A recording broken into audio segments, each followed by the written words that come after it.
But now, I'd like to invite to the stage Kantar and Danone to come over and talk to us about how Danone is supercharging their innovation pipeline through the magic of research and analytics. So please join me by inviting to the stage Sofia and Bester Demir.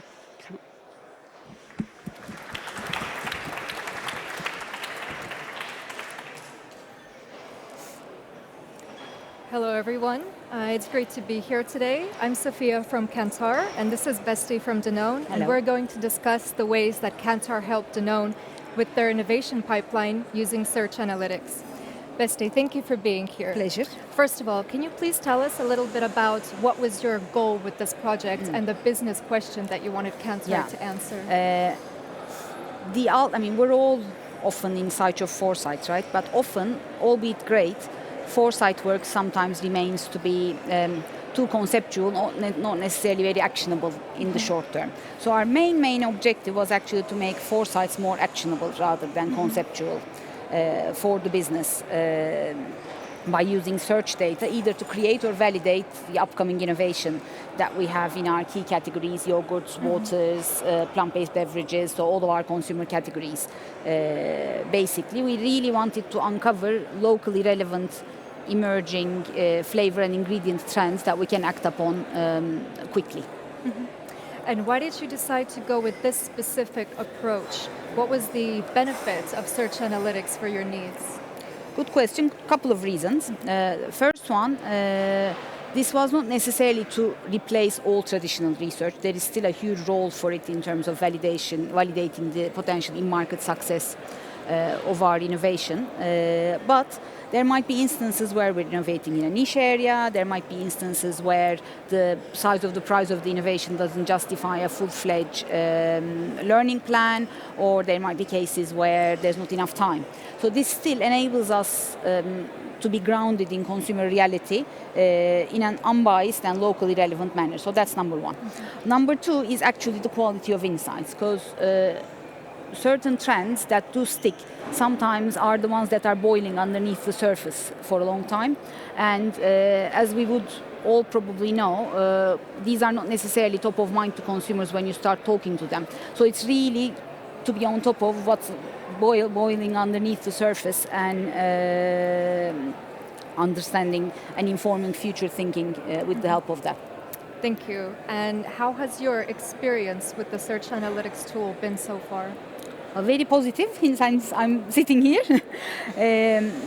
No, but I think so far I can talk about various benefits. The first one is I think it creates a new discipline of using observational data in a self-serve manner in the business, which is quite time-saving as well because of the ease of use of the platform. And likewise, it is helping multiple functions in the business. So it's not isolating to marketing, for instance.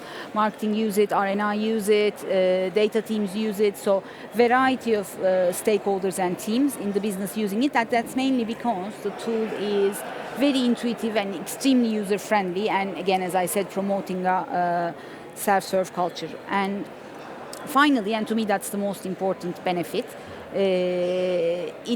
we can scale it up or down as we need. Meaning, if you have a quick question where you need a very quick answer to see one particular innovation idea is relevant or not, just to have a very quick sense check, you can do that in a matter of seconds. Similarly, if you want to deep dive in some longitudinal trends and have a sort of inspiration session on your portfolio thinking and so on, it has the depth, granularity and magnitude that you need to do for you to do that sort of exploration as well. So that scaling up and down, I think, is the main practical benefit for me. Right, thank you. And this brings me nicely to my next point about how we went about this approach and what search analytics is in general. Search data is literally the way that people search online. So the specific questions, the topics, and the words that they put into their browser. And the benefits of this type of data is that it's very honest, it's unbiased, and the sheer magnitude of it as well.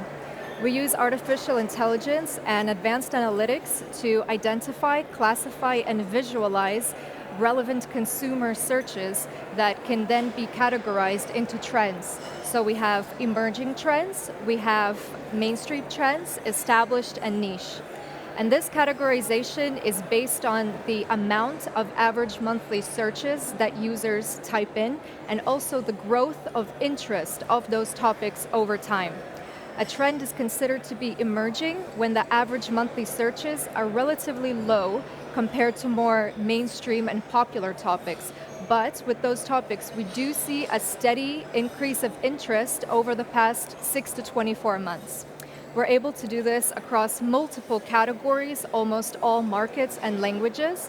And for this specific project, we carefully workshopped 200 different topics, ranging from different diet types to exotic fruits to vitamins and minerals. We then collected 5 years worth of data, so it was truly billions of relevant searches.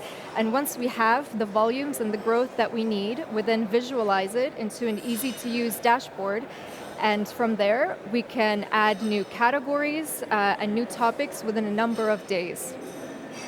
And after that, we take the data, we put it into the dashboard, and we are able to do our recommendations and actionable insights based on the trends that we see. That said, Besti, was there anything about this approach that surprised you, that you weren't expecting to get? Yes, so we obviously embarked on this journey with an aim to understand what might be up and coming. So that objective was achieved and is still being used in that manner in the business. But also because of that mainstream established versus niche categorization that we have within the platform, I think it also helps us revalidate, reassess runway of our existing portfolio as well. So not just look at the future, but to look after the health of the present as well. Likewise, not all trends go upwards, obviously. So it also showed us the flip side of the coin, which is what topics are losing traction. So that, again, we inform future thinking with a more cautious way of approaching it. Last but not least, again, you mentioned it whilst explaining how it works. Looking at the longevity of trends and looking at their momentum in short, medium, and long term, it also enabled us to look at things like, to take seasonal action, for instance, to look at things that peak seasonally, or things that might have a very tactical short-term relevance but not have long-term longevity. So it gives us that time of that sense of time planning as well. Thank you. And what do you expect search analytics to have an impact on Danone in general? A few things, and probably touching upon a few of the points I made earlier. One is, I think it creates a very nice self-serve culture when it comes to trends and being close to consumers' agenda. And because of the nature of the tool, we've seen a lot of interest and enthusiasm across multiple departments from the business, because this is the type of tool that excites people because it's very accessible, it's very easy to use, and more importantly, of course, it offers an approach to foresights in a very focused and actionable manner rather than just framing it as inspiration. So that's, I think, the first way of using foresights more embedded into day-to-day thinking. The second thing which helps day-to-day conversation is we can easily start ideating around hundreds, if not thousands of ideas, but because of the depth and granularity of the data that's easily accessible through the tool, we can filter down very quickly to what's really meaningful, useful, and has potential for us. So I think those are the main impacts on day-to-day thinking around innovation. Thank you very much. And if I can just quickly summarize, the power of analytics in innovation really lies in its unprompted consumer view, the magnitude of data, the speed at which we can get this data, and also the ability to scale. Thank you very much.